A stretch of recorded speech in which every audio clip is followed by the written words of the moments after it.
तो बच्चों हम लोग देख लिए राट का इस्तेमाल कैसे होता है। आप लोग यहाँ देख सकते हैं, ये राट है, ठीक है।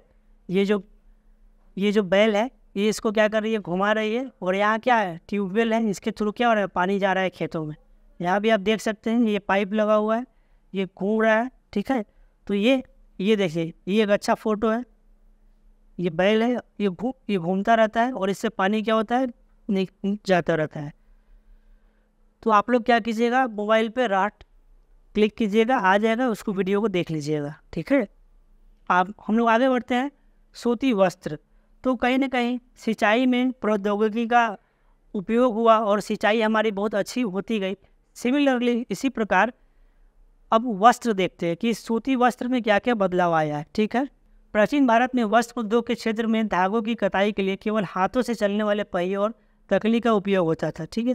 पहले हम लोग हाथ से क्या करते थे, चरखा चलाते थे, है ना, तकली का प्रयोग होता था। बाद में 13वीं शताब्दी के आसपास इस क्षेत्र में चरखों का प्रयोग होने लगा।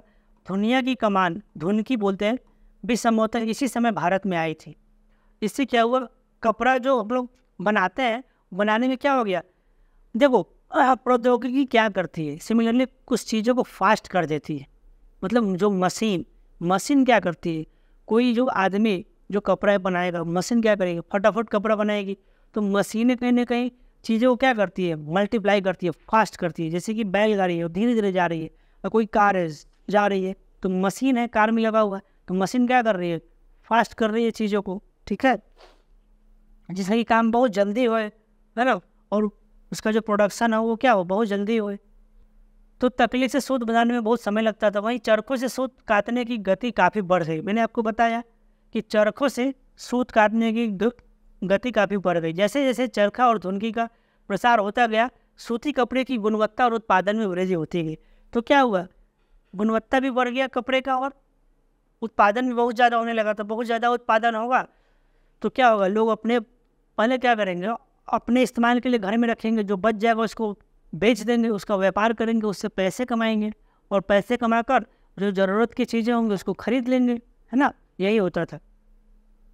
जैसा कि आपने कक्षा 6 में पढ़ा था कि लेखन के क्षेत्र में हमारे देश के लोग तार के पत्तों का अधिकतर प्रयोग करते थे। मैंने आपको बताया था स्टार्टिंग में बच्चों कि तार का पत्ता, तार पत्र या भोजपत्र पे पहले प्राचीन काल में हमारे जो पूर्वज थे वो लिखते थे। लेकिन मध्य युग में तुर्कों के आगमन के साथ जब तुर्की लोग यहाँ आ गए तो लेखन के कागज़ का व्यापक उपयोग होने लगा। देखो बच्चों, आज जो हम लोग कागज़ पे लिखते हैं, आपको जानकर हैरानी होगी कि प्राचीन काल में कागज़ नहीं मिलते थे लिखने के लिए। जो हमारे पूर्वज थे वो भोजपत्र पे लिखते थे या तार के पन्नों पे लिखते थे। तार का जो पेड़ होता है उसको लाकर और उस पर लिखते थे इंक की मदद से। लेकिन जब तुर्की लोग आए तब भारत में क्या है, कागज़ आया और उस कागज़ पर लिखना प्रारंभ की। सबसे पहले कागज़ 100 ईस्वी के आसपास चीन में बनाया गया था। सबसे पहले जो कागज़ जो बनाया गया वो कहाँ बनाया गया बच्चों, चीन में बनाया गया, चाइना में बनाया गया था। अपने देश में कागज़ का प्रयोग 13वीं शताब्दी के आसपास हुआ। इससे ज्ञान और शिक्षा के प्रसार में काफ़ी वृद्धि हुई, ठीक है। व्यापारिक लेन देन में भी काफ़ी सुविधा हुई। उसी काल में रचनाएं आज भी पांडुलिपि के रूप में सुरक्षित हैं। तो उस काल में जो 13वीं और 14वीं शताब्दी में लिखी गई चीज़ें आज भी सुरक्षित है, खराब नहीं हुई है। लेकिन हाँ, प्राचीन काल में जो भोजपत्र और ताम्रपत्र पे लिखा गया था वो कहीं ना कहीं कुछ बचा हुआ है और काफ़ी सारे नष्ट हो गए, क्योंकि वो नेचुरल चीज़ है। तार के पन्ना पेड़ है, क्या है, एक वक्त के बाद क्या होता है, सड़ गल जाता है, खराब हो जाता है ना। तो 13वीं शताब्दी के आसपास विज्ञान के क्षेत्र में समुद्री जहाज़ों पर चुंबकीय कुतुबनुमा दिशा सूचक यंत्र का प्रयोग हुआ। अब देखिए बच्चों, ये बहुत बड़ी उपलब्धि है माना जाता है, ठीक है। अब तुम लोग देख लिए कपड़ा में क्या क्या हुआ। तो समुद्री जहाज जो पहले चलता था तो उनको दिशा के बारे में पता नहीं होता था। वो लोग तारों को देखकर क्या करते थे, दिशा मालूम करते थे। हाँ बच्चों, तारों को देखकर या हवा को देखकर दिशा मालूम करते थे। कितनी बार हुआ है कि कोई जहाज लेकर गया, कहीं गुम हो गया, किसी गलत दिशा में चला गया, चलता चला गया और गुम हो जाता था, कहीं और पहुंच जाता ना। तो बाद में क्या हुआ कि एक यंत्र का इस्तेमाल हुआ और जिसको हम लोग क्या कहते हैं, चुंबकीय कुतुबनुमा दिशा सूचक यंत्र, जो हमें दिशा के बारे में बताता है कि पूर्व दिशा किधर है, पश्चिम किधर है, उत्तर किधर है, दक्षिण किधर है। आप नाव लेकर जा रहे हो समुद्र में तो आपको बताएगा कि अच्छा यही दिशा में आपको जाना है, यही उत्तर है, इसी में आपको आगे बढ़ना है। इस नवीन आविष्कार का समुद्री व्यापार पर अच्छा प्रभाव पड़ा। समुद्र में यात्रा करने में सुविधा हुई, ऑब्वियस सी बात है, तो लोग व्यापार अच्छा से करने लगे। अब मान लो कि जितना माल लेकर लोड कर दिए जहाज पे और लेकर चल दिए, और पता चला जहाँ जाना था वहाँ नहीं पूछे कहीं और पहुँच गए, तो पूरा पैसा बर्बाद हो गया ना, और समय भी बर्बाद हो गया। तो जब ये दिशा सूचक यंत्र आ गई तो व्यापार भी अच्छा होने लगा। व्यापारी को पता था कि अच्छा अब जाना किधर है, कितना जल्दी जाना है ना। दूसरा प्रमुख आविष्कार था समय सूचक उपकरणों का प्रयोग। 14वीं शताब्दी में सुल्तान फिरोज शाह ने, हम लोग सुल्तान फिरोज शाह के बारे में पढ़ेंगे। सुल्तान फिरोज शाह तुगलक, जो तुगलक वंश के एक शासक था, इसके बारे में हम लोग इकाई 3 में इसके बारे में आप चर्चा करेंगे। ने फिरोजाबाद दिल्ली में एक मीनार पर अनेक नक्षत्र घड़ियाँ, सूर्य घड़ी, एक जल घड़ी भी लगवाई थी, जिससे समय का सही सूचना मिलता था। एक बहुत बड़े मीनार पे फिरोज शाह तुगलक ने क्या बनवाया था बच्चों, तो घड़ी लगवाया था, है ना। तो अब देखिए, आप कहिएगा सर 14वीं शताब्दी में घड़ी आई, इसका मतलब इससे पहले घड़ी नहीं था। नहीं था बच्चों, घड़ी बहुत बाद में खोजा गया।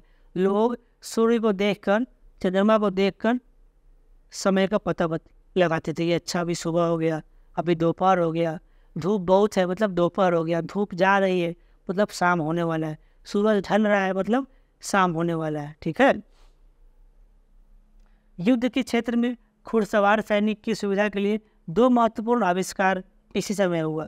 मैंने आपको बताया था कि आप बार बार वो लोग जीत क्यों जाता था, कहीं ना कहीं टेक्निक था।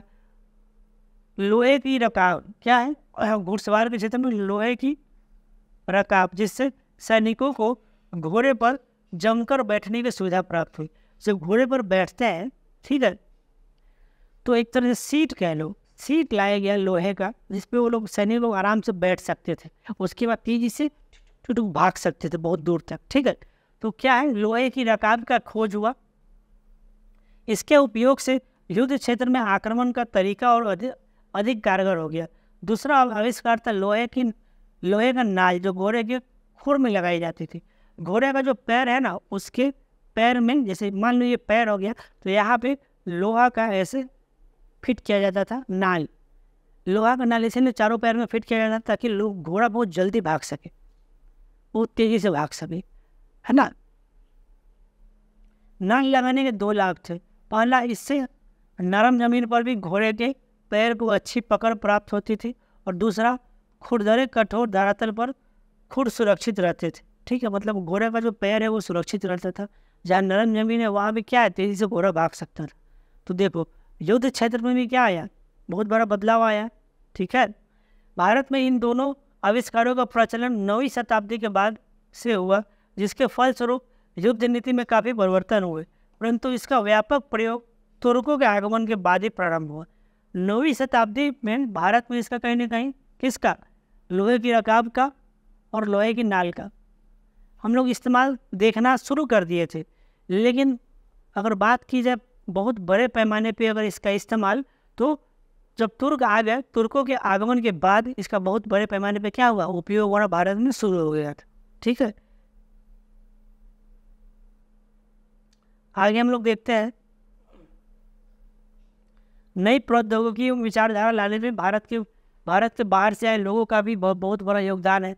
तो भारत के बाहर से जो लोग आक्रमण करते थे और यहाँ आकर शासन करते थे, उनका भी बहुत बड़ा योगदान है। वो अपने साथ लाते थे, तो उनका अपना कल्चर आता था, वेशभूषा आता था, खान पान आता था, और प्रौद्योगिकी में भी क्या है, अगर वो लोग हम लोगों से ज़्यादा अच्छा जानते थे तो उसको भारत में लाते थे, और यहाँ के लोग उससे क्या है फिर सीखते थे। जैसा कि आप जानते हैं कि प्राचीन समय से इस उपमहाद्वीप के लोग व्यापार करने दूसरे देश से जाते थे। मैंने आपको बताया कि भारत के लोग व्यापार करने दूसरे देश जाया करते थे नाव में बैठकर। ठीक उसी प्रकार इन देशों से भी लोग व्यापार करने भारत आते थे। तो यहाँ के लोग वहाँ जाते थे और वहाँ के लोग भारत आते थे। ऐसे ही एक व्यापारियों का समूह, तो क्या हुआ, ऐसे ही एक व्यापारियों का समूह अरब प्रायद्वीप से भारत के पश्चिम तट से होकर भारत आया। ठीक है, अरब मैंने आपको बताया था कि अगर ये भारत है तो यहाँ क्या बे ऑफ बंगाल है, बे ऑफ बंगाल है। ठीक है, ये अरब सागर है, अरब प्रायद्वीप से ऐसे करके भारत आया। ठीक है, पश्चिम तट पे आया, मैंने आपको बताया था ये क्या है, वेस्ट है, ये पश्चिम है, तो यहाँ कहीं ना कहीं आया होगा। धीरे धीरे इनमें से कुछ व्यापारियों ने यहाँ रहना प्रारंभ कर दिया, यहाँ आकर यहीं पे रहना प्रारंभ कर दिया। अरब लोगों ने 8वीं शताब्दी में सिंध पर अपना शासन भी स्थापित कर लिया था। तो जो अरब के लोग थे वो क्या है, भारत पे 8वीं शताब्दी में, 8वीं शताब्दी यहाँ लिखा हुआ है बच्चों, मतलब टाइम पीरियड क्या हो गया, 700 से लेकर 800 तक, यह 8वीं शताब्दी हो गया। इस समय जो अरब के लोग थे वो भारत पर आक्रमण करके और भारत पे शासन स्थापित किए। ठीक है, इन्हीं अरबों के साथ भारत में एक नए धर्म इस्लाम का आगमन हुआ। जितने भी मुस्लिम लोग हैं उनका धर्म का क्या नाम है, मुसलमान नहीं, इस्लाम, उसको क्या बोलते हैं, इस्लाम। कुछ हम लोग हिंदू है, हिंदू धर्म हो गया, तो जो मुस्लिम हो गया उनके धर्म का नाम क्या है, इस्लाम।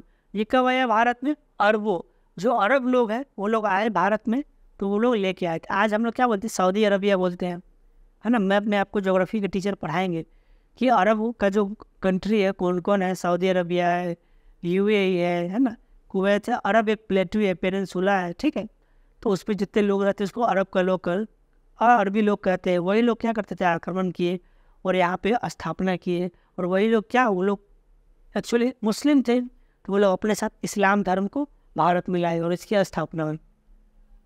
इस्लाम धर्म में लोग यह मानते हैं कि एक ही ईश्वर है। इस्लाम धर्म में क्या मानते हैं, एक ही ईश्वर है, अल्लाह, उसका नाम क्या है, अल्लाह। जैसे हिंदू धर्म में क्या है बच्चों, हनुमान जी है, शिव जी है ना, पार्वती जी है, ब्रह्मा जी है, विष्णु जी है, राम जी है। लेकिन इस्लाम में क्या है, एक ही है, उसको क्या बोलते हैं, अल्लाह बोलते हैं। हजरत मोहम्मद अल्लाह का पैगाम यानी संदेश लाने वाले पैगंबर है। पैगंबर किसे कहते हैं, जो हजरत मोहम्मद अल्लाह का पैगाम यानी जो संदेश लाने वाले को लोग पैगंबर कहते हैं। इस्लाम धर्म के अनुयायी मुसलमान कहलाते हैं। तो देखिए, मुसलमान किसे कहते हैं हम लोग, जो इस्लाम धर्म को फॉलो करते हैं उसको क्या बोलते हैं, लोग मुसलमान बोलते हैं। मुसलमान कुरान शरीफ को अपना धर्म ग्रंथ प्रदर्शक मानते हैं। ये कुरान शरीफ क्या है बच्चों, जैसे कि हिंदू धर्म में क्या है, गीता बहुत जरूरी है, पवित्र ग्रंथ माना जाता है। वेद है अपने पास, पुराण है अपने पास, गीता है अपने पास। ठीक उसी प्रकार यहाँ पे क्या है बच्चों, कुरान शरीफ। तो ये पूछेगा कि इस्लाम धर्म का जो पवित्र ग्रंथ है उसका नाम क्या है, तो कुरान शरीफ।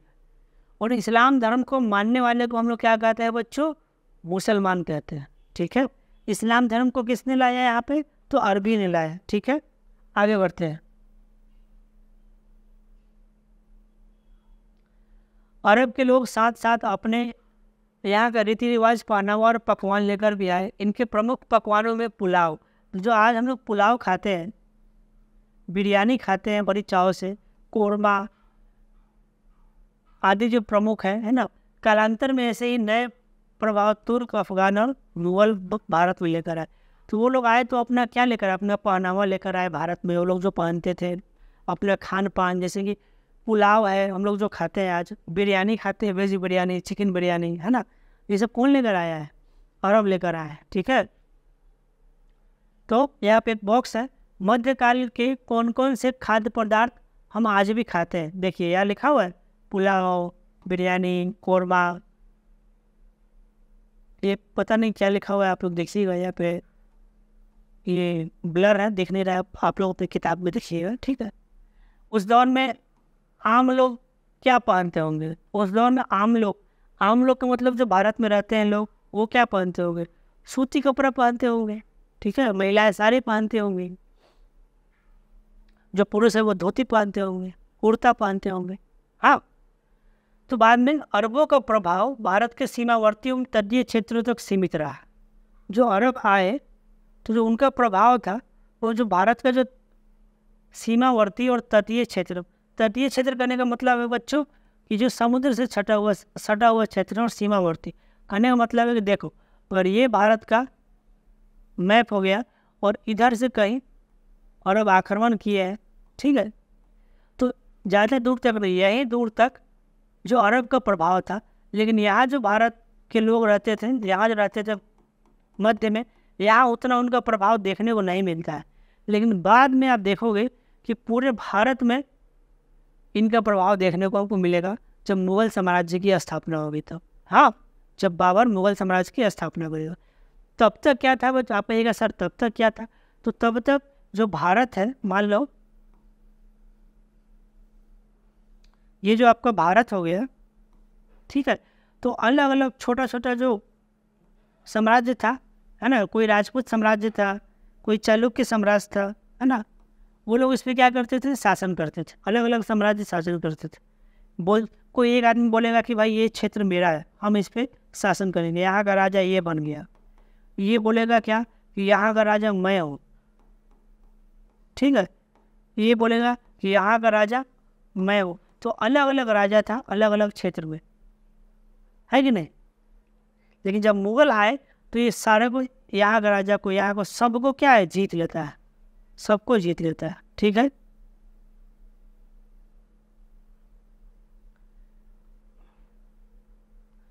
इस संपर्क के ज्ञान विज्ञान वैचारिक स्तर पर सीमित आदान प्रदान हुआ। कालांतर में तुर्क, अफगान, ईरानी और मुग़ल ने इस देश में प्रवेश किया।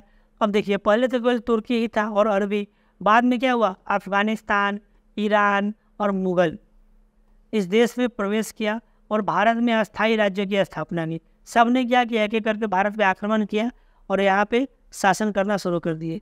इनके आने से सामाजिक, सांस्कृतिक और बौद्धिक जीवन में ज़्यादा व्यापक और दूरगामी प्रभाव पड़े। समाज भी बदला, खान पान बदला, रीति रिवाज बदला, ठीक है। इनसे हमारी भाषा क्या क्या बदला, भाषा, रहन सहन, पोशाक, रीति रिवाज आदि प्रभावित हुए और उनमें एक मिलीजुली परंपरा का विकास हुआ। तो वहाँ के भी लोग यहाँ के बस गए और यहाँ भी थे, तो दोनों लोग जब मिक्सर हो गए तो एक क्या हो गया, मिलीजुली परंपरा धीरे धीरे पनपने लगी और बढ़ने लगी, ठीक है। इसे ही गंगा जमुनी संस्कृति कहते हैं। क्या कहते हैं बच्चों, गंगा जमुनी संस्कृति, ध्यान रखिएगा।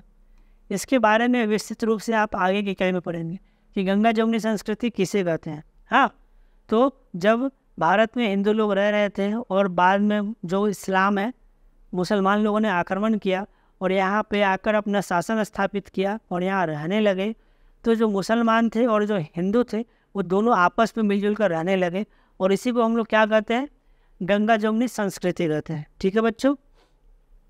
आगे देखते हैं हम लोग, अगला टॉपिक है हमारा, क्या आपको अपने गांव में गंगा जमुनी संस्कृति की झलक देखने को मिलती है। कहने का मतलब है कि क्या आपके गांव में जो हिंदू है और जो मुसलमान है क्या मिलजुल कर आपस में रहते हैं। तो हाँ, भारत में आज भी बहुत सारे जगहों पे हिंदू और मुसलमान भाईचारे की तरह मिलजुल कर आपस में रहते हैं, एक दूसरे का उत्सव मनाते हैं, है ना। उन लोगों का जब पर्व होता है तो हम लोग जाते हैं, है ना, मुहर्रम हो गया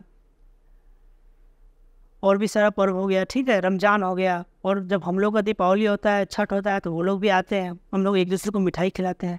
तो मिलजुल कर ही रहना चाहिए सबको, है ना, भाईचारे के साथ, किसी से मतभेद नहीं, भेदभाव नहीं करना चाहिए, ये गलत है, ठीक है। प्रसिद्ध विद्वान सैयद सुलेमान नदवी, देखो एक आदमी है, उसका नाम क्या है, सैयद सुलेमान नदवी, ने भारत में बस गए। अरब के एक कवि अबू जियाइद सिंधी के एक अरबी गीत का उदाहरण दिया है जिसमें वह भारत की दिल खोलकर प्रशंसा करते हैं। एक विद्वान है, एक कवि है सैयद सुलेमान नदवी, वो भारत में आ गया, है ना, और अरब के एक कवि है अबू जियाइद सिंधी, तो उसका अरबी का गीत है, उसको ये ट्रांसलेट करता है और भारत का दिल खोलकर प्रशंसा करता है कि देखो भारत कितना अच्छा है। उस समय के इतिहासकार से हमें पता चलता है कि भारत में भी लोग क्या थे, मिलजुल कर रहते थे आपस में। तो क्या कहता है यार, देखो इस बॉक्स में दिया गया है, ठीक है, हम लोग उसको पढ़ते हैं। मेरे मित्रों ने नहीं माना कि और ऐसी अवस्था में यह बात ठीक नहीं थी, जबकि भारत की और युद्ध में भारत के वीर की प्रशंसा हो रही थी। अपने प्राणों की सौगंध, यह वह भूमि है जब इसमें पानी बरसता है तब उससे उन लोगों के लिए दूध, मोती और फसल उगते हैं जो श्रृंगार से, जो उनका श्रृंगार करते हैं, ठीक है। मतलब जब बारिश होती है तो यहाँ हरियाली छा जाती है, फसल उगते हैं। इसकी मुख्य चीज़ें हैं कस्तूरी, कपूर, अंबर, अगर और अनेक प्रकार के सुगंधित पदार्थ उन लोगों के लिए है जो मैले हैं। और भांति भांति के इत्र, जायफल, हाथी दांत, सागवान की लकड़ी और चंदन का लकड़ी है। मतलब ज्योग्राफी का बात कर रहा है कि कौन कौन से यहाँ पे पेड़ मिलते थे। और यहाँ के बब्बर, शेर, चीते, हाथी और हाथी के बच्चे होते हैं। यहाँ के पक्षियों में कुलंग, तोते, मोर और कबूतर है। वृक्षों में यहाँ नारियल और काली मिर्च के पेड़ है ना। तो ये सारी चीज़ें क्या है, भारत के बारे में बताया गया कि भारत में है उस समय क्या क्या मिलता था। हाँ, आगे देखते हैं। और हथियारों में तलवारें भी हैं।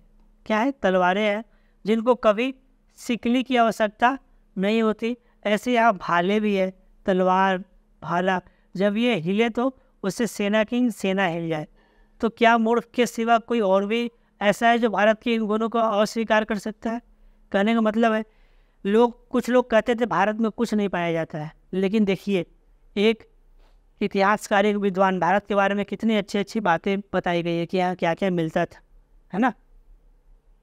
इस समय स्थानीय धर्म में भी काफ़ी बदलाव आया। जो स्थानीय धर्म थे, जो लोग अलग अलग धर्म को मानते हैं, वहाँ काफ़ी बदलाव आया।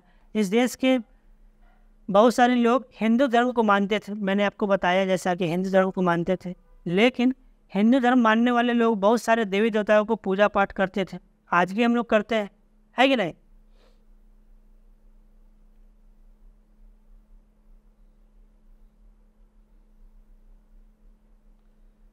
उन्हें कई तरीकों से पूजते हैं। कभी कभी अग्निकुंड में हवन भी करते थे, जिससे यज्ञ कहा जाता था। देखो बॉक्स में क्या दिया गया है, भक्ति संतों के वैसे दोहे पर चर्चा करें जिसे आप अपने हिंदी की पुस्तक में पढ़ा है। तो भक्ति संत में क्या थे, कबीर। भक्ति संत कहने क्या मतलब है कि ऐसा संत जो भक्ति में लीन हो, पूजा पाठ में लीन हो, भगवान को याद करे। तो जैसे कबीर दास हो गए, है ना, सूरदास हो गए, ये सबको आप हिंदी में पढ़ेंगे, ठीक है। हिंदू धर्म में देवी देवताओं के प्रति आस्था व्यक्त करने की अलग अलग तरीके या पद्धतियाँ संप्रदाय कहलाती है। देखिए यहाँ पे एक सवाल है कि संप्रदाय किसे कहते हैं बच्चों। उसको हम लोग इंग्लिश में सेक्ट कहते हैं। क्या कहते हैं, सेक्ट कहते हैं। जैसे कि कोई भगवान शिव को मानता है तो ये भी किसके अंदर आता है, हिंदू के अंदर आता है। कोई भगवान विष्णु को मानता है, ये भी हिंदू से, दोनों किसके अंदर आता है, हिंदू धर्म के अंदर आता है। तो जो शिव भगवान को मानते हैं उनको सेवाई बोलते हैं, सेवाइट बोलते हैं। और जो विष्णु भगवान को बोलते हैं उनका बोलते हैं वैष्णवाइट बोलते हैं। तो ये क्या हो गया, ये सेक्ट हुई। इसी को क्या बोलते हैं, संप्रदाय बोलते हैं, ठीक है। इसको भी क्या बोलेंगे, एक संप्रदाय बोलेंगे। तो आप समझ गए संप्रदाय किसे बोलते हैं। तो भारत में बहुत अलग अलग तरीके के संप्रदाय देखने को मिलते हैं। मध्य युग में हिंदू धर्म में भी कई बदलाव देखने को मिला। यूँ तो भारत में हर जगह हिंदू धर्म मानने वाले लोग हैं प्रायः। देखो यहाँ पे मैंने आपको बताया, लिखा हुआ है शिव, विष्णु, राम, कृष्ण जैसे देवताओं को मानते हैं। लेकिन इस काल में तांत्रिक विचारधारा शैवमत की एक शाखा के रूप में उभरा और इसे कपाल, खोपड़ी धारण करना तथा कपाल में ही भोजन करना, कहने का मतलब है कि तांत्रिज्म भारत में आया। जो तांत्रिज्म क्या करते हैं, पूजा पाठ करते हैं, तंत्र विद्या करते हैं, ठीक है। तो तांत्रिज्म भारत में आया और उनको क्या चाहिए, तो कपाल मतलब जो खोपड़ी होता है, जब आदमी मर जाता है और उसका जो स्कल होता है खोपड़ी, उसी में उसको क्या चाहिए, पूजा करना है और उसी में उसको खाना चाहिए। तो तांत्रिक विद्या, जो तंत्र मंत्र की विद्या होती है, ठीक है, वो भारत में आया। जैसा कि आपको याद होगा, गुप्त काल में वैष्णव संप्रदाय लगभग पूरे भारत में फैल चुका था। मैंने आपको बताया था कि गुप्त काल में कैसे वैष्णव संप्रदाय, मैंने आपको बताया कि जो विष्णु भगवान को मानते हैं उसको वैष्णव संप्रदाय कहते हैं, है ना, पूरे भारत में फैल चुका था। कब, गुप्त काल में। कौन सा संप्रदाय, वैष्णव संप्रदाय। अपनी उदारवादी प्रवृत्ति तथा विष्णु के अवतार के रूप में लौकिक देवताओं की उपासना के कारण यह संप्रदाय अधिक लोकप्रिय हुआ। इसमें कृष्ण की रासलीला का बड़ा महत्व है। कृष्ण भगवान की जो रासलीला है हम लोग जानते हैं, आज देखते हैं। कृष्ण और राधा की कहानी, वृंदावन मथुरा फेमस है इसके लिए, तो आप लोग इसको आगे पढ़ेंगे। तो गुप्त काल में कौन संप्रदाय फेमस था बच्चों? वैष्णव संप्रदाय फेमस था। गुप्त काल में मातृ देवी की उपासना प्रतिष्ठित हो चुकी थी, जैसे कि पार्वती हो गई, पार्वती, लक्ष्मी, दुर्गा, श्री काली आदि अनेक रूपों में शक्ति की उपासना प्रचलित थी। 7वीं शताब्दी से इस उपासना में तंत्र मंत्र का विकास प्रारंभ होने लगा। मतलब तंत्र मंत्र का जो विद्या है वो इसमें देखने को मिलता है। तांत्रिक मंत्र के अंतर्गत ध्यान योग, पूजा तथा चर्चा, अनेक प्रकार के आचार की व्यवस्था थी। तो कहीं ना कहीं मेडिटेशन भी आया है ना, भूत प्रेत जो तंत्र मंत्र होता है वो भी आया, देखने को मिलता है। ठीक है, और जिस तरीके से राम जी, कृष्ण जी, शिव जी फेमस थे, सिमिलरली माता पार्वती, लक्ष्मी, दुर्गा ये भी क्या थी? प्रचलित थी उस समय के समाज में। तो आपको पता चल गया। इसके अतिरिक्त इस काल में समाज में ब्राह्मणों की प्रतिष्ठा में वृद्धि हुई। जो ब्राह्मण लोग थे, हमारा जो समाज है उसको 4 वर्गों में विभाजित किया गया है। एक ब्राह्मण, क्षत्रिय, वैश्य और शूद्र। ठीक है, ये उनके कामों पर विभाजित किया गया है, लेकिन बाद में ये क्या बन जाती है? बाद में जाति बन जाती है। ठीक है, जो कि ऐसा होना नहीं चाहिए, लेकिन बाद में हम लोग इस पर डिबेट है देखेंगे। ठीक है, इसके अतिरिक्त इस काल में ब्राह्मण को प्रतिष्ठा, क्योंकि ब्राह्मण लोग क्या करते हैं? पूजा पाठ कराते हैं। राजाओं के द्वारा बड़े बड़े मंदिरों का निर्माण में रुचि होने लगा। राजा लोग क्या थे? बड़े बड़े मंदिर का निर्माण करने लगे, और वो मंदिर बच्चों आज भी मौजूद है, आप देखने को मिलेगा।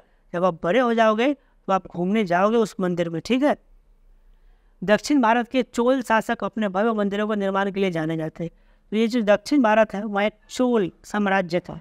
क्या सब? कौन सा साम्राज्य था? चोला। ये अगर भारत हो गया तो हम लोग क्या बोलते हैं? इसको 2 भाग में ऐसे डिवाइड करते हैं, ये नॉर्थ हो गया और ये साउथ हो गया। ठीक है, और यहाँ पे क्या था? आपका चोला साम्राज्य था। जो आंध्र प्रदेश है, तेलंगाना है, यहाँ पे कौन सा साम्राज्य था? चोला। इसको ऐसे बोलते हैं चोल। और ये जो चोल साम्राज्य का जो शासक थे, ये जो भव्य मंदिर बनाए, राजा चोल वन, राजेंद्र चोल वन, ये सब नाम है उनके शासक का, आपको आगे पढ़ने को मिलेगा। ठीक है, तो अभी इतना याद रखिए कि वो कौन सा साम्राज्य था जिन्होंने भव्य मंदिर बनवाए? तो चोला साम्राज्य था। ठीक है, इस युग में एक महत्वपूर्ण परिवर्तन भक्ति की अवधारणा के रूप में हुई है। भारत में इस विचारधारा के कई संत हुए।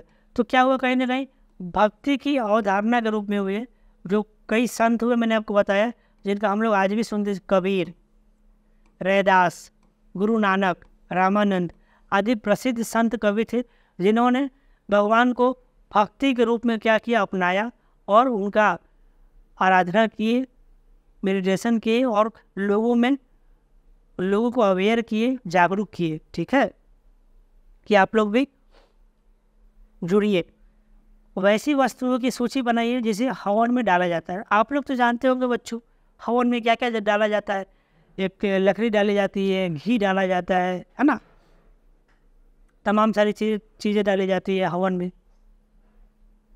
अपने आप जाएंगे, दादाजी से पूछेंगे, मम्मी से पूछेंगे कि हवन में क्या क्या डाला जाता है। ठीक है, इनके दोहे आज भी आप आदमी द्वारा सुनते होंगे, जैसे कबीर के दोहे हैं, रहीम के दोहे हैं। ठीक है, आज भी हम लोगों को सुनने को मिलता है, और पुस्तकों, हिंदी की पुस्तकों में आप पढ़ते होंगे, और आपको बच्चों पढ़ने को मिलेगा। जब आप क्लास 8 में चले जाओगे, 9 में चले जाओगे, तो आपको पढ़ने को मिलेगा। ठीक है, इन लोगों ने इस बात को समझने का प्रयास किया कि बिना किसी कर्मकांड, बाय दिखावे के प्रेम, भाईचारा और भक्ति द्वारा भगवान के करीब पहुंचा जा सकता है।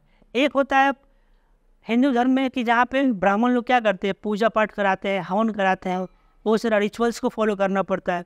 और दूसरी तरफ ये जो संत है, ये कहते हैं केवल प्रेम, भाईचारा और भक्ति के माध्यम से भगवान के करीब पहुंचा जा सकता है। ठीक है, तो हिंदू धर्म में भी बहुत सारे संत हुए हैं। सिमिलरली मुस्लिम में भी क्या हुए बच्चों? बहुत सारे संत हुए हैं। ठीक है, उनको हम लोग क्या कहते हैं? सूफी संत कहते हैं। उनको हम लोग सूफी संत कहते हैं। सूफियों ने इस बात पर जोर दिया कि सच्चे दिल से अल्लाह को प्रेम करना, धन दौलत व पद सब त्याग कर गरीबों और लाचारों की सेवा करना ही धर्म है। और हमारे भी हिंदू में जो संत हैं वो लोग भी यही कहते हैं कि आप गरीबों की मदद कीजिए, जो असहाय लोग हैं उनकी मदद कीजिए, है ना। हमेशा लालच मत कीजिए और भगवान को क्या कीजिए, आप दिल से याद कीजिए, है ना। बिहार के प्रसिद्ध हिंदी भक्त कवियों में दरिया साहब। अब कोई पूछेगा कि बिहार में जो प्रसिद्ध हिंदी कवि है उनका कोई नाम बताइए, तो क्या है, दरिया साहब का नाम उल्लेखनीय है।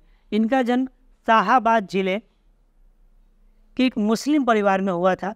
पटना जिले के मनेर के प्रसिद्ध हजरत सरफुद्दीन अहमद प्रमुख सूफी संत थे। इनके बारे में विशेष रूप से आप इकाई 7 में पढ़ेंगे। तो यहाँ 2 चीज़ें देखने को मिलती है बच्चों। बिहार के प्रसिद्ध हिंदी भक्त कवियों में दरिया साहब का नाम आता है, जिनका जन्म शाहाबाद जिले, पटना के आसपास का जो क्षेत्र उसको लोग शाहाबाद कहते हैं, ठीक है। और एक मुस्लिम परिवार में इनका जन्म हुआ था दरिया साहब का। और पटना जिले के मनेर एक जगह का नाम है, पटना से थोड़ी दूरी पे है।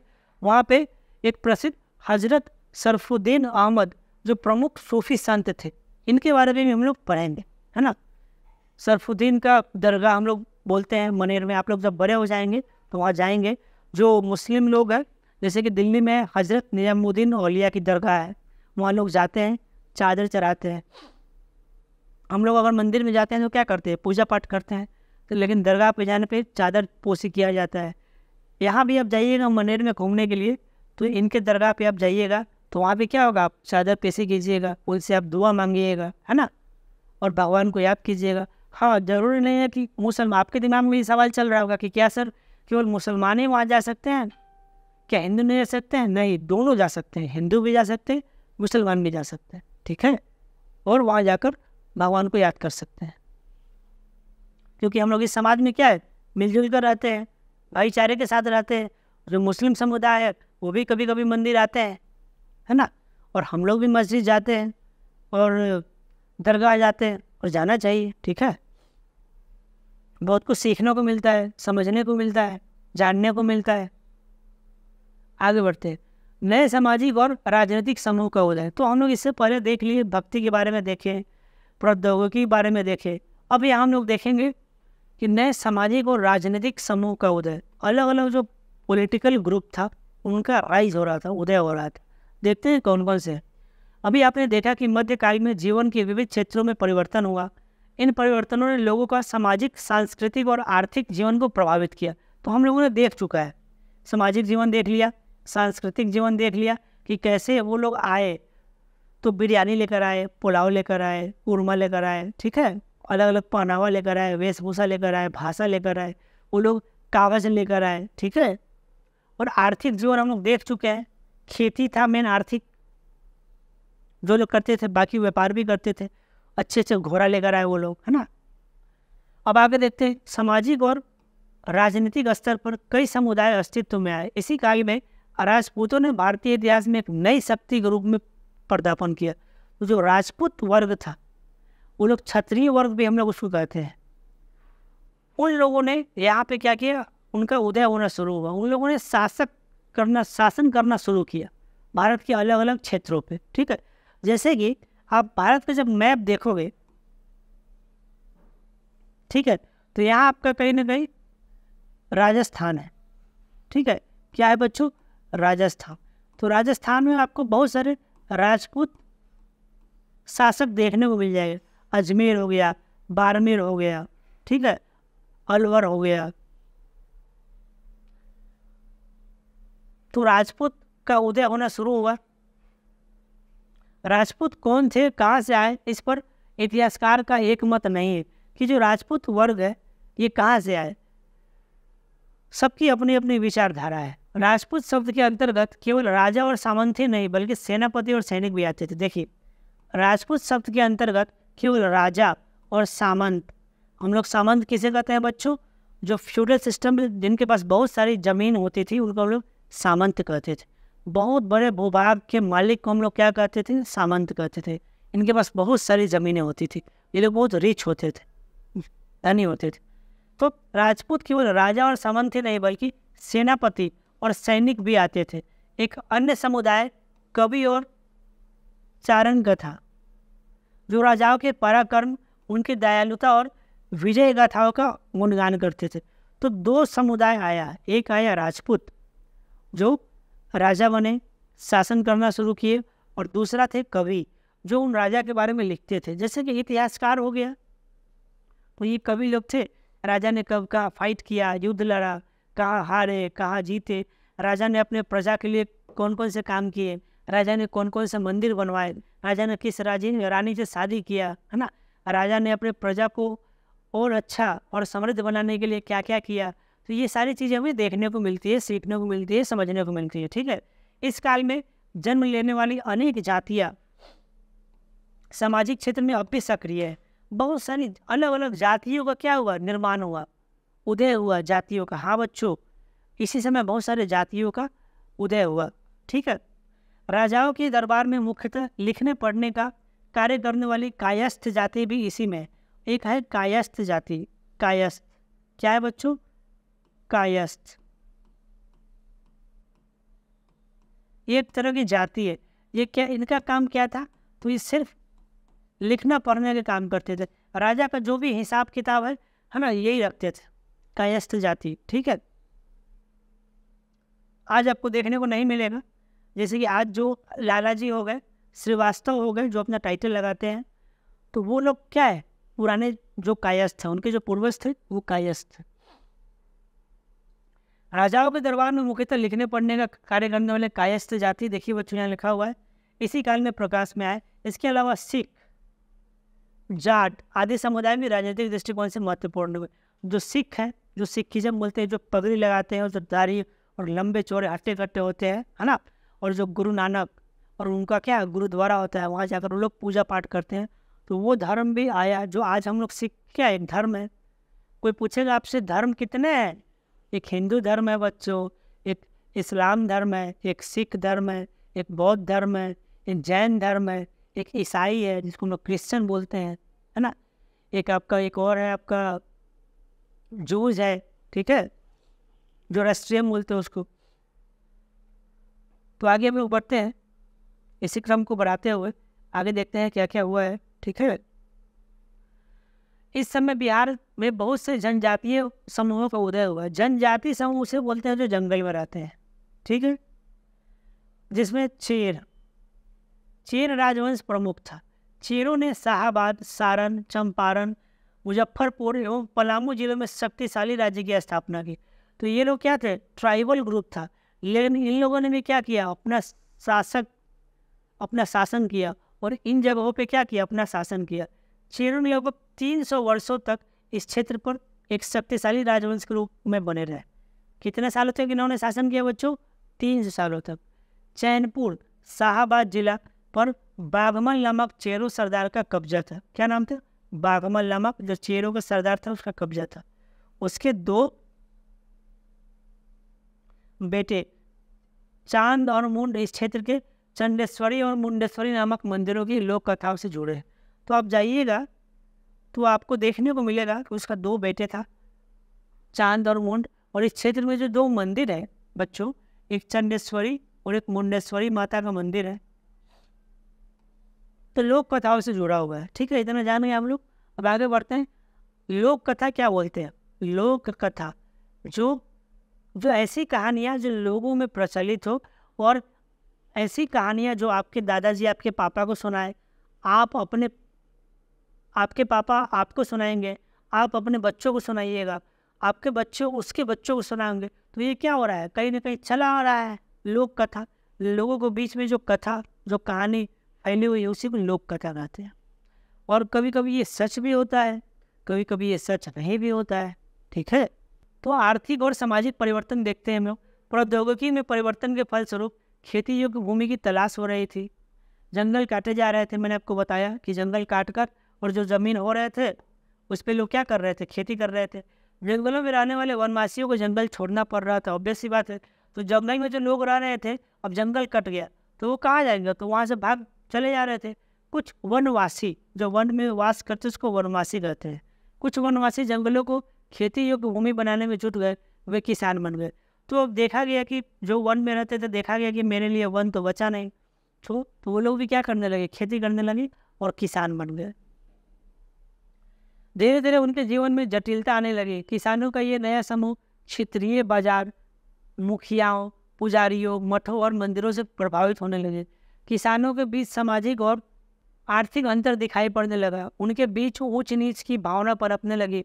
कोई किसान बहुत धनी था, उसके पास बहुत ज़्यादा ज़मीन था, तो वो अपने आप को धनवान समझता था, जिसको लोग सामंत कहते हैं। कोई किसान के पास ज़मीन था ही नहीं, तो किसी और के यहाँ काम करता था, किसी और के ज़मीन पे। किसी किसान के पास बहुत कम ज़मीन था, तो कहीं ना कहीं आर्थिक तौर पे देखा जाए, पैसे के तौर पे देखा जाए, तो समाज में कहीं ना कहीं क्या होने लगा, अंतर दिखाई देने लगा, भेदभाव आने लगा। कोई बहुत रिच था, बहुत धनी था, कोई बहुत गरीब था, कोई मीडियम था, ठीक है। और ऊंच नीच की भावना पनपने लगी। वे जातियों उपजातियों में विभाजित होने लगे। ये जातियाँ स्वयं अपना नियम बनाती थी। इन नियमों का पालन बड़े बुजुर्गों की एक सभा करवाती थी, जिस इलाकों में जाति पंचायत कहा जाता था। तो जो अलग अलग जाति है, तो क्या हो गया, बहुत कुछ जातियाँ बहुत अलग अलग जातियों में बट गई, विभाजित हो गई, और वो लोग अपने अपने लिए नियम बनाने लगे कि मेरे जाति के लोग आज इस नियम को फॉलो करेंगे। कोई और जाति का था, वो बोला कि इस नियम को फॉलो करेंगे, ठीक है। और वो लोग क्या करते थे, जाति पंचायत बैठाकर उस नियम को फॉलो करते थे, जो उस जाति के लोग बिलोंग करते थे। तो कहीं ना कहीं देखने को ये मिलता है कि 2-4 जातियाँ बहुत सारी छोटी छोटी जातियों में क्या हो गई, विभाजित हो गई, ठीक है। ऐतिहासिक स्रोत, इतिहास को जानने के साधन, ठीक है। अब हम लोग देखेंगे कि इतिहास को कैसे हम लोग जान सकते हैं। इतिहासकार अतीत की घटनाओं का अध्ययन करते हैं, मैंने आपको बताया है, और इस काम में विभिन्न साधनों का उपयोग करते हैं। ऐसे सभी साधन स्रोत कहलाते हैं। हम लोग सोर्स बोलते हैं। क्या बोलते हैं बच्चों, सोर्स बोलते हैं या स्रोत बोलते हैं। पिछली कक्षा में भी आपने ऐतिहासिक स्रोतों के बारे में एक समझ विकसित की, जैसे कि अवशेष, साक्ष्य, जो रिमेन्स हो गए, है ना, उसको हम लोग क्या बोलते हैं, सोर्स बोलते हैं। इन स्रोतों में लिखित रचनाएं अथवा पांडुलिपियाँ, अभिलेख, इन स्रोतों में लिखित क्या क्या है बच्चों, रचनाएं। कोई अगर इतिहासकार अपनी रचना छोड़ कर चला गया, तो वो हमारे लिए क्या बन जाएगा, सोर्स बन जाएगा। पांडुलिपि, अभिलेख, अभिलेख किसे कहते हैं, एक बहुत बड़े पत्थर पे राजा का जो आदेश लिखा होता था, उसको अभिलेख बोलते थे। तो वो भी आज देखने को मिलता है, वो भी हमारे लिए क्या हो गया, सोर्स हो गया। सोर्स करने का मतलब है कि वहाँ से हमें क्या मिल रही है, इन्फॉर्मेशन मिल रही है ना। सिक्के हो गए, भग्नावशेष, चित्र इत्यादि शामिल है। प्राचीन काल की तुलना में मध्यकाल में इन स्रोतों की संख्या में वृद्धि हुई। प्राचीन काल में जो हमें स्रोत मिलते हैं कभी कम मिलते हैं, लेकिन मध्यकाल में स्रोतों की संख्या में वृद्धि हो गई। तब तक कागज आ गया था, है ना, प्रौद्योगिकी में बदलाव आ गया था, जीवन वो स्तर अच्छा हो गया था, और इनमें विविधता भी आई, किंतु प्रधानता लिखित सामग्री की ही रहे। किंतु जो लिखित सामग्री से जो हमें सोर्स मिला है, अलग अलग जो कवि थे राजा के कोर्ट में, और इतिहासकार थे जिन्होंने लिख कर चले गए, तो वो जो हमें देखने को मिलता है, उनसे बहुत सारी जानकारी मिलती है। मान लो ये किताब है बच्चों, ये क्या है, किताब है, ठीक है। तो वो लोग भी ऐसे ही कागज़ पे लिखते थे, और वो मान लो मर गए और चले गए, और तब मैं देखा कि अच्छा इस किताब में क्या क्या लिखा गया है, तो हमें उस समय के बारे में क्या मिलती है, इस किताब से जानकारी मिलती है। तो ये क्या हो गई, लिखित सामग्री हो गई ये किताब, इसमें कोई बहुत कुछ लिखा हुआ है, इसको पढ़कर हम लोग जान सकते हैं अच्छा उस समय के राजा क्या पहनते थे, क्या खाते थे, क्या पीते थे, उस समय युद्ध में क्या क्या होता था, तो सारा जानकारी इससे मिल जाता था, ठीक है। इसी तरीके से बहुत सारी जानकारियाँ आपको अलग अलग किताबों से देखने को मिलती, ठीक है। एक ये हो गया, मान लो कि ये किताब हो गया, मान लो क्या हो गया, एक ये किताब हो गया, इससे भी हमें जानकारी मिलती है, ठीक है। जैसा कि आप जान चुके हैं कि 13वीं शताब्दी से भारत में कागज़ का प्रचलन व्यापक ढंग से होने लगा था। मैंने आपको बताया, ठीक है, कि कागज़ का प्रचलन होने लगा था। इस काल में लिखी गई पांडुलिपियाँ प्रशासन संबंधी अन्य प्रपत्र अभिलेखागारों एवं पुस्तकालयों में सुरक्षित है। तो उस समय के बहुत सारे चीज़ आज भी क्या है, सुरक्षित है, देखने को मिलता है। देखो यहाँ पे लिखा हुआ अभिलेखागार किसे कहते हैं बच्चों, ये सवाल आपकी परीक्षा में आएगा। अभिलेखागार ऐसा स्थान जहाँ दस्तावेजों और पांडुलिपियों को संग्रहित कर किया जाता है। आज भी राष्ट्रीय और राज्य सरकारों के अभिलेखागार होते हैं। ऐसा स्थान जहाँ दस्तावेज, मान लो ये दस्तावेज है, कोई कभी छोड़ के लिख कर चला गया, मेरे को मिल गया। मान लो आप अपना घर बना रहे हो, अब आपका जो लेबर है वो खुदाई कर रहा है, पर ये निकल के आ गया, तो ये क्या हो गया, दस्तावेज हो गया। तो इसको संरक्षित करके जो एक स्थान पे हम लोग रखते हैं उसे क्या करते हैं हम लोग अभिलेखागार कहते हैं। तो ये हो गया, ये किताब हो गया, ये भी मान लो मिल गया, तो ये सबको संरक्षित करके सुरक्षित रखते हैं एक स्थान पे, उसको हम लोग क्या कहते हैं बच्चों, तो अभिलेखागार कहते हैं। तो आपके भारत में भी बहुत सारे अभिलेखागार हैं और आपके बिहार राज्य में भी बहुत सारे अभिलेखागार हैं, राज्य सरकार बनवाती है। और जो भी ऐतिहासिक चीज़ है जो खुदाई के दौरान मिली है, जो अवशेष मिले हैं, उसको सुरक्षित रखा जाता है ताकि उससे हम लोग बहुत सारा इन्फॉर्मेशन निकाल सके और हमें ये पता लग सके कि उस समय में लोग क्या करते थे। ठीक है, तो कुछ ऐतिहासिक स्रोतों का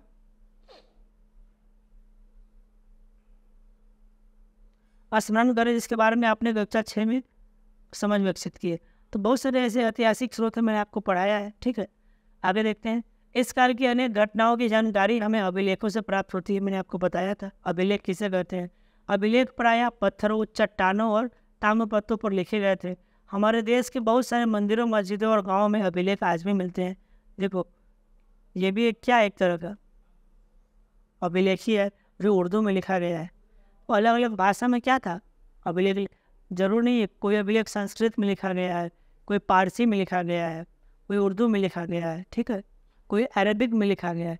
अब अरबी लोग यहाँ आए, यहाँ शासन स्थापित किए, तो वो लोग तो अरब भाषा ही जानते थे। तो वो लोग क्या करते थे, अरब में क्या करते थे, अपना आदेश लिखवाते थे।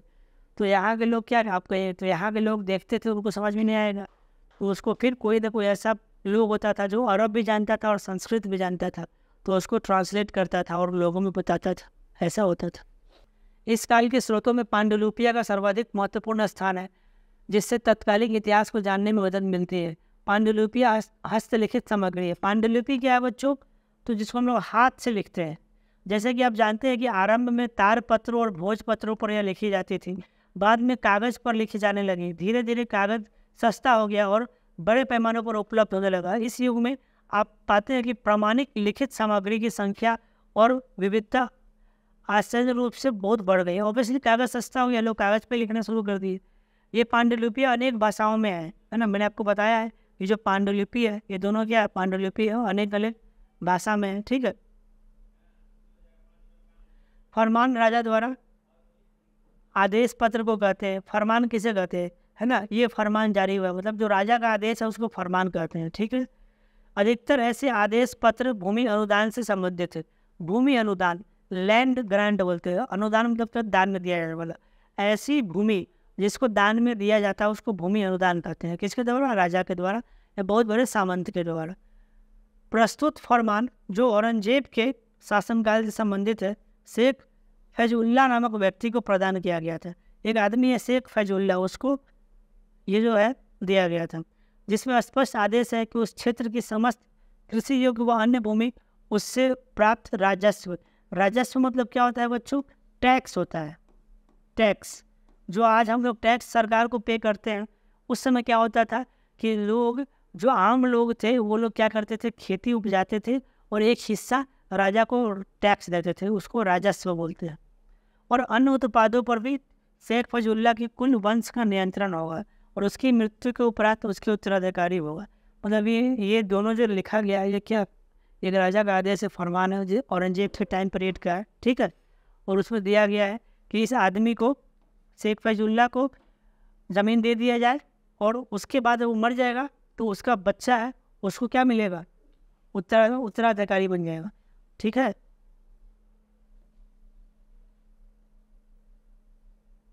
तो हम लोग देख लीजिए राजस्व किसे कहते हैं, फरमान किसे कहते हैं। इस फरमान से जागीरों को अनुवांशिक बनाने का महत्वपूर्ण साक्ष्य प्राप्त होता है। जागीर किसे कहते हैं, अनुवांशिक बनाना मतलब मान लो एक ज़मीन का टुकड़ा है, ये दे दिया गया एक आदमी को। ठीक है, मान लो ये आदमी मर गया, अब यही ज़मीन का टुकड़ा जो इसके बच्चे हैं इसको मिल गया। अब ये इस पर क्या करेगा, शासन करेगा। मान लो ये मर गया, ये ज़मीन का टुकड़ा, इसके बच्चे हैं, ये क्या करेंगे, इस पर शासन करेंगे। तो मतलब उसको हम लोग क्या बना दिए, हेरिडेटरी बना दिए। मतलब वो ज़मीन आपके दादाजी का था, फिर आपके पिताजी का था, फिर आपका हुआ, फिर आप, है ना, ये चलता रहेगा। ठीक है, उसे कोई ले नहीं सकता है। हाँ, राजा ले सकता है वापस। तो ये क्या हो गया, अनुवांशिक बन गया, हेरिडेटरी बन गया। उन दिनों छापखाने नहीं थे जो छपता है, इसलिए लिपिक या नकल नवासी या उन पांडुलिपियों की प्रतिकृति नकल तैयार करते थे। मतलब उस समय ऐसा नहीं कि मान लो ये किताब है, इसको छाप दिए, आज क्या कारखाना है, इस किताब को छाप दिए और इसका 1000 कॉपी और छाप दिए प्रिंटिंग प्रेस में जाके और लोगों में बांट दिए। लेकिन उस समय ऐसा नहीं था। मान लो अगर ये बनाया गया हाथ से तो दूसरा भी ठीक इसी प्रकार हाथ से बनाया जाता था पहले, ठीक है। कालांतर में प्रतिलिपियों की भी प्रतिलिपियां बनती गई जो तुलनात्मक रूप से एक दूसरे में काफी बेन होने लगी। बाद में जब होने लगा, प्रतिलिपि मतलब क्या होता है, एक इसका जेरोक्स, उसको प्रतिलिपि कहते हैं बच्चों, ठीक है। तो बाद में काफी कुछ बदलाव हमें देखने को मिलता है। आगे देखते हैं आधुनिक, देखो यहाँ पे क्या है, फोटो दिया गया है। आधुनिक पटना स्थित खुदा बख्श ओरिएंटल लाइब्रेरी, ये बहुत फेमस है और आज भी है। अब पटना जाओगे तो अपने पापा को बोलना या अपने दादाजी को कि मुझे खुदा बख्श लाइब्रेरी लेकर चले। उस लाइब्रेरी में बहुत सारी किताबें हैं पुराने ज़माने की, आज भी संरक्षित है, ठीक है। तो मध्यकालीन भारतीय इतिहास को जानने और समझने के प्रमुख स्रोतों का केंद्र है कौन सा, खुदा बख्श लाइब्रेरी।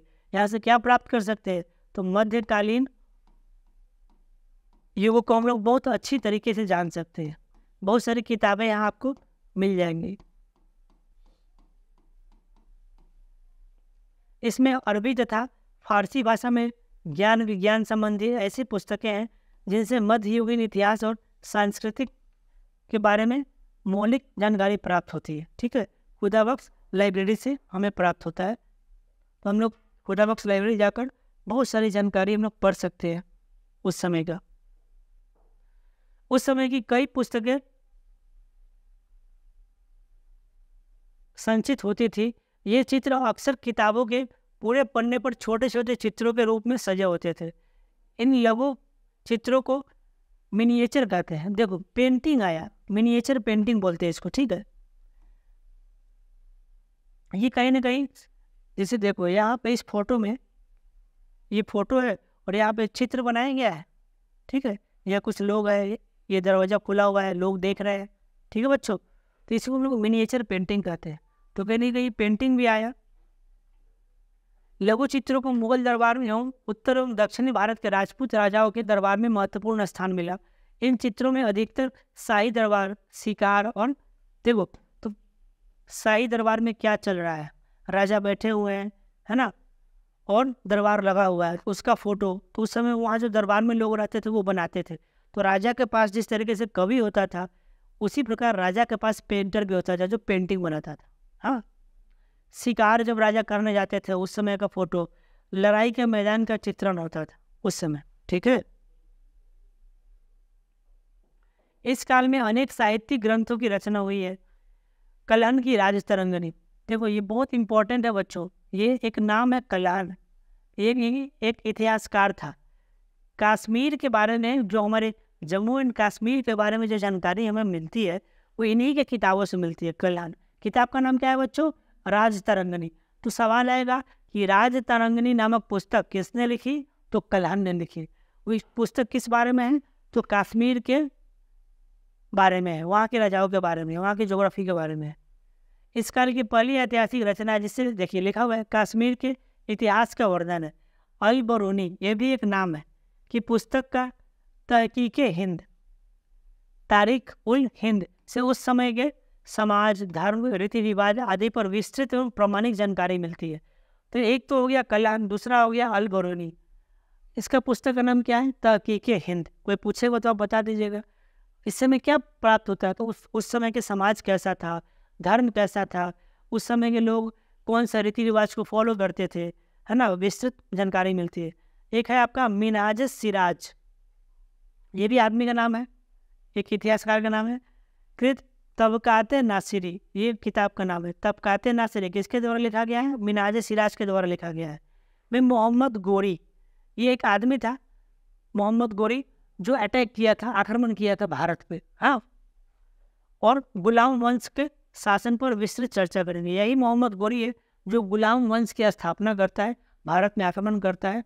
और पृथ्वीराज चौहान, हम लोग पढ़े हैं, पृथ्वीराज चौहान जो राजा रहते हैं यहाँ के, दिल्ली और अजमेर पे शासन करते हैं, उसको हराकर और मोहम्मद गौरी क्या करता है, गौरी वंश गुलाम वंश का यहाँ शासन स्थापित करता है। इसके बारे में भी कहाँ से जानकारी मिलती है, हमें मीनार सिराज से मिलती है। जियाउद्दीन बर्री एक और है, ये नाम है जियाउद्दीन बर्री की पुस्तक तारीख़ फिरोज शाही में तुगलक वंश के राजनीतिक घटनाओं के शासन प्रबंध एवं सामाजिक स्थिति का वर्णन है। ठीक है। अबुल फजल ये भी एक क्या इतिहासकार है कि अकबरनामा, एक किताब का नाम है अकबरनामा, जिसमें अकबर के बारे में जानकारी प्राप्त होती है। अकबर के शासनकाल का प्रशासन एवं राजनीतिक चित्रण है। इसके अतिरिक्त और भी कई पुस्तकें हैं इस काल की जिनसे हमें क्या मिलती है, प्रमुख जानकारी मिलती है। तो यहाँ पे हम लोग देख लिए कि बहुत सारे इतिहासकार हैं और उनकी पुस्तकें हैं, उनसे हमें क्या मिलती है, जानकारी मिलती है। ठीक है, इसको आप लोग याद कर लेंगे, एग्जाम में आएगा आपके, है ना। एक शब्द है यूके नामा शब्द समानता उन ऐतिहासिक रचनाओं के शीर्षकों में शामिल है जो मुगल कालीन दरबारी संरक्षण में लिखी गई है। तो मुगल काल में जो दरबार में जो कवि थे, मैंने आपको बताया कि राजा लोग क्या रखते थे, कवि रखते थे, पेंटर भी रखते थे।